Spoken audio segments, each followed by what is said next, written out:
What's up, Bear Nation? Let's talk about MAGs, mutual assistance groups, and field training exercises.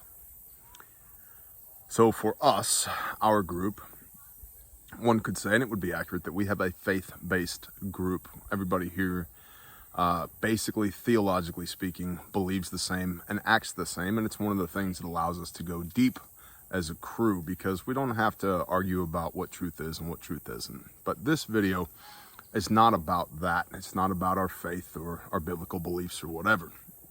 It's about a field training exercise for your MAG, and things that I have learned, things that we have learned that you can apply to you and your group.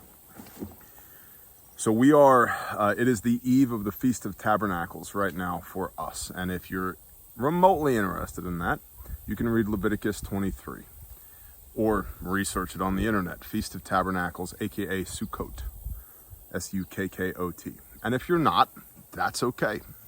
This video is not about the theological, religious, spiritual aspects of that. It's about the practicality, which is one of the beautiful things about what we do. The practicality of assembling a large group of people and doing life together for 8 days, essentially off-grid. And so I wanted to run through some considerations while I make a note on the Palm Pilot 1.0. Let's start with food, Palm Pilot 1.0. Let's start with food. What food are you going to bring with you? How many people do you have to feed? That's the thing. How much food are you going to consume?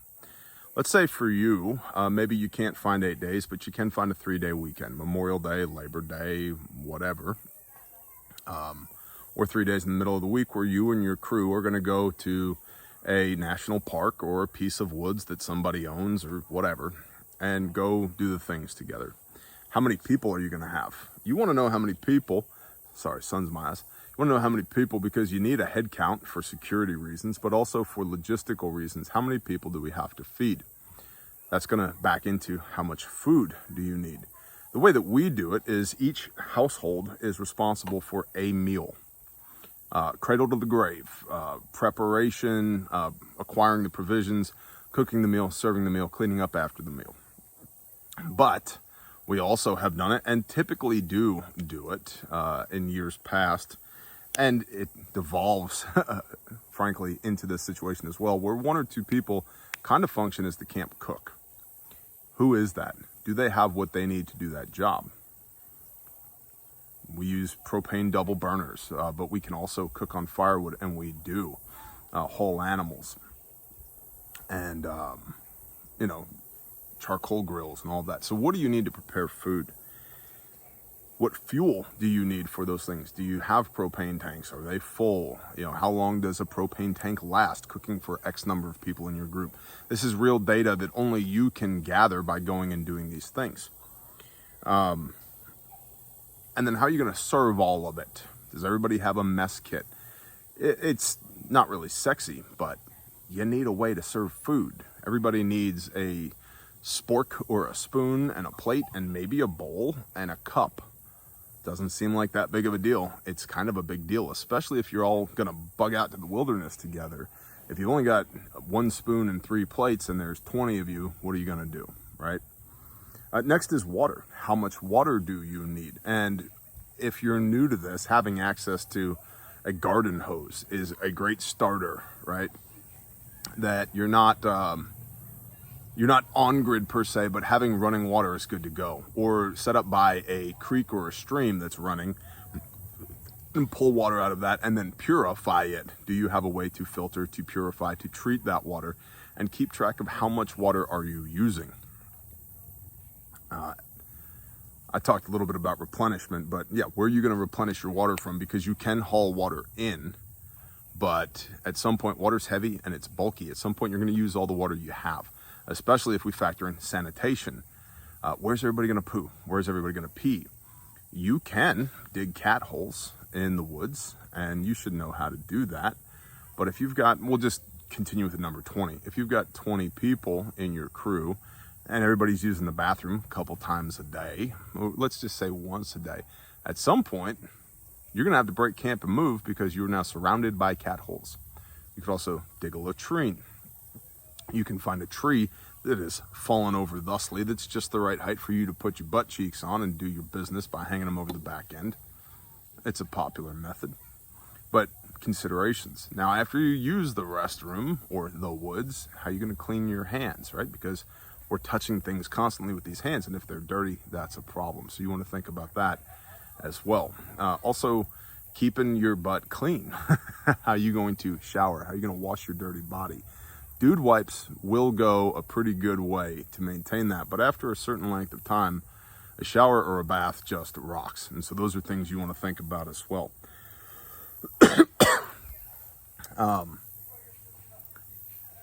You also want to be able to clean your cooking utensils, your pots, your pans, your dishware, your whatever.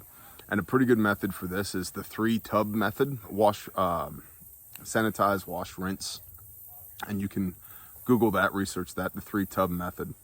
But having 3 mortar pans or 3 smallish bins that your stuff will fit in that you can fill up with water to sanitize, wash, rinse is a good way to go. You don't need, but nice to have folding tables for that. Get off of my head fly. Folding tables help a lot with that. Everybody needs camp chairs or something to sit on, right? Well, and you can take this as, you can go as hardcore with this as you want. You could just make it a bug out bag exercise where we're going to carry our rucks into the woods and stay there for 3 days, and everybody's got to live with what they carried in.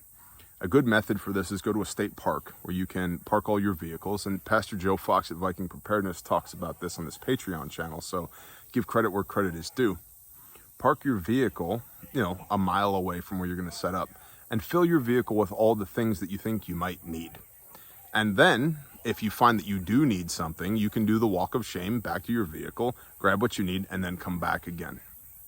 But set your rucksack up with what you think you're going to need.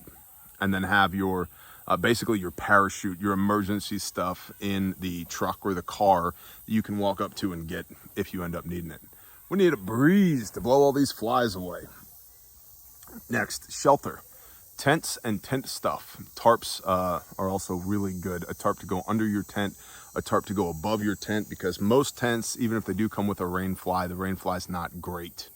And you can also get a big tarp, like a 12 by 24 tarp, run a ridge line and a couple of down guys, and now you've got a communal place for people to get together and fellowship underneath, or as your field HQ or whatever, right?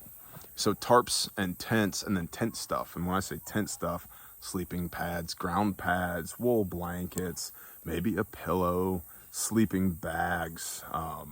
Some people like cots, whatever. The stuff that you're going to need that goes along with your tent and tent stuff.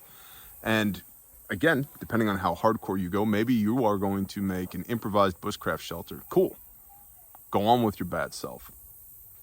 You may like that. Your wife and kids may not. Maybe you're going to make a tarp shelter. I like tarp shelters. In fact, it's kind of my go-to in my bug out bag systems for me. Now, if it's me and the whole family, yeah, my wife is not really keen on a tarp shelter. Better than nothing, but not ideal. And so if I'm going solo, or if I'm using my rucksack as a get-home bag or something, I'll take a tarp with me. But if it's more than myself, a tent is usually what comes along for the ride. Hammocks are another cool thing here. You can use a hammock. They pack up pretty compactly. They don't weigh a whole lot. They're relatively easy to set up, and a lot of hammocks are really good. But the point here is you want to test your stuff, because if you're going to have a problem with it, you want to have that problem during a field training exercise, not when it really matters. Find out that the manufacturer's idea of waterproof and your idea of waterproof may be two very different things. So let's figure that stuff out before it matters. Okay, so tents and tent stuff, all the stuff that goes with it. Fire.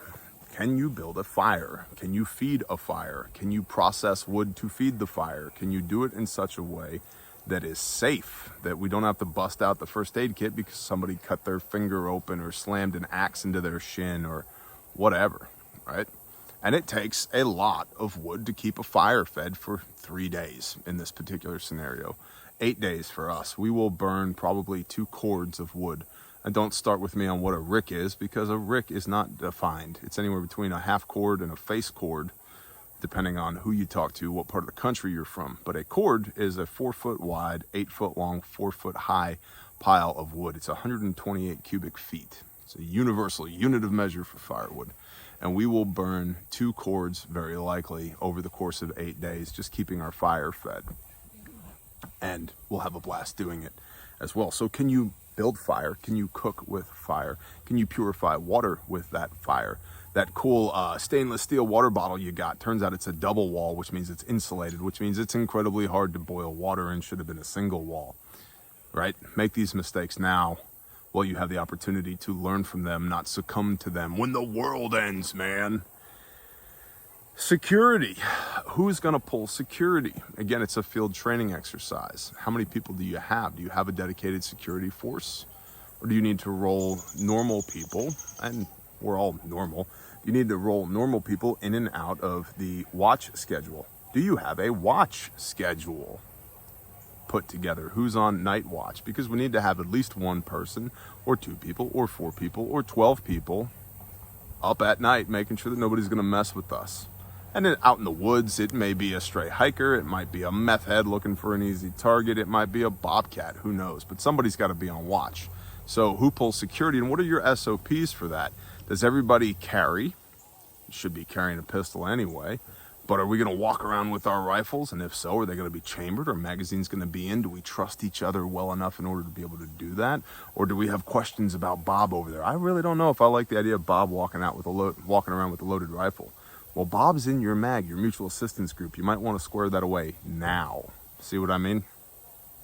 And then your kiddos. What are you going to do with your kiddos, right? This is a wonderful opportunity to teach them the ways of the world, the ways of the woods, how to build a fire, how to use an axe or a saw, or, hey, look at this tree. It's a loblolly pine versus this, which is a tulip poplar, and they're different because of X, Y, Z. And yada, yada, yada, blah, blah, blah. And kids, a lot of people get hung up on, well, how am I going to entertain my children in the woods? Dare I say, it's not our job to keep our children constantly entertained. But it's been my experience. You take a child to the woods and there's plenty to entertain them. You just need to be okay with them getting some dirt under their fingernails. It's good for their immune system anyway, which is a big deal right now, globally. Sorry, slipped in Alex Jones there for a minute. The globalists. Turning the frickin' frogs gay. Anyway, kids, what are you going to do with your kids? And what are you going to teach your kids? Do you trust the people in your group enough for them to be around your children? And if the answer is no, why are they in your group? Why are you in that group? So some things to think about. And my challenge to you is to assemble your mutual assistance group, your tribe, your team, your SHTF without rule of law unit, whatever y'all call yourselves, I don't care. Get together and go do the things for 3 days and learn from it. How much food are we going to eat? What do we do for sanitation? What's our security protocol? How much water did we consume? Who's in charge of what? Who's head of security? Who's the camp cook? Who's the head of logistics? Can we all carry our equipment in and out? Are we conditioned enough to be able to do this? Who has a poor attitude when they haven't eaten in a while and it's hot and we're sweating, right? Take an opportunity to learn who people really are, because we can lie to each other a little bit. We can all fake it a little bit in short spurts, but you spend 2 days, 3 days, 5 days, 8 days with somebody living a little rough, you're going to learn who that person really is. And you want to know that now before things go sideways. So I hope you found some value in this video. I'm interested in your comments down below. Shout out to our patrons. We cannot and would not do this without you. If you'd like to support the show, you can click the baby bear down here somewhere. That'll take you to Patreon. And come join the economic engine of the Bear Nation. That's how we're able to continue doing what we do. And go to the woods and go do the things and learn from it. And I'm telling y'all, it's a blessing. It's an enjoyable experience, but use it as a training exercise and you'll be doubly blessed, because not only do you get to spend time with people that you love, the people that you're gonna do life with, but you get to learn from it as well. Bless y'all. Shalom.